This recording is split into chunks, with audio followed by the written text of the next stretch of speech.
Il existe des épreuves dont personne ne parle. Pas des catastrophes, pas des drames, mais ces épreuves silencieuses qui se vivent dans une maison, dans une cuisine, entre un fils et sa mère vieillissante. Et parfois, aimer devient plus difficile que renoncer.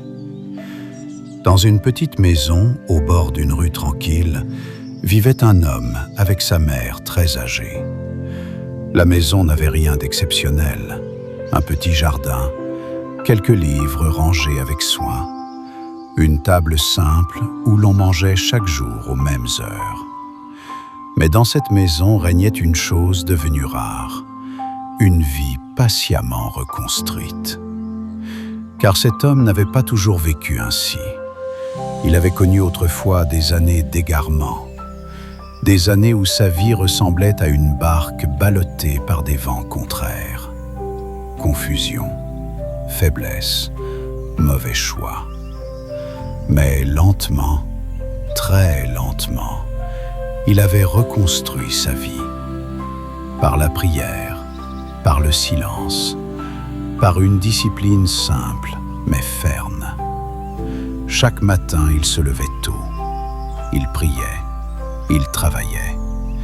Et peu à peu, son âme avait retrouvé un équilibre fragile. Sa mère avait 89 ans. Ses pas étaient lents, hésitants, parfois douloureux. Il fallait souvent l'aider à se lever, à marcher, à descendre quelques marches. Alors, le fils prenait soin d'elle. Chaque matin, il préparait son repas. Ils mangeaient ensemble à midi. 2 fois par semaine, il l'accompagnait à la messe. Le samedi, ils allaient au marché. Il veillait à ce qu'elle ne manque de rien. Et pourtant, une tension habitait la maison, car la mère désirait davantage. Elle voulait que son fils reste plus longtemps assis auprès d'elle, qu'il l'écoute parler, qu'il partage ces longues conversations où revenaient sans cesse les mêmes souvenirs, les mêmes plaintes, les mêmes douleurs. Et souvent, elle disait doucement « Tu es toujours pressé ».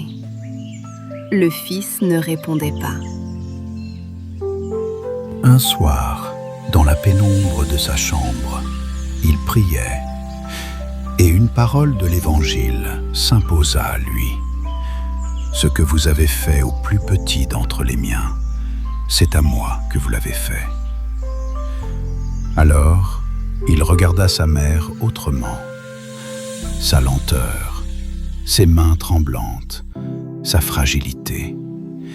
Et il se demanda, et si le Christ habitait cette fragilité? Mais une autre pensée surgit. Si je quitte la discipline qui me tient debout, peut-être retomberai-je dans le désordre d'autrefois. Un matin, en marchant lentement avec sa mère vers l'église, il se souvint d'une parole d'un ancien père du désert. Celui qui voit sa faiblesse est plus grand que celui qui ressuscite les morts. Et alors quelque chose s'éclaira en lui.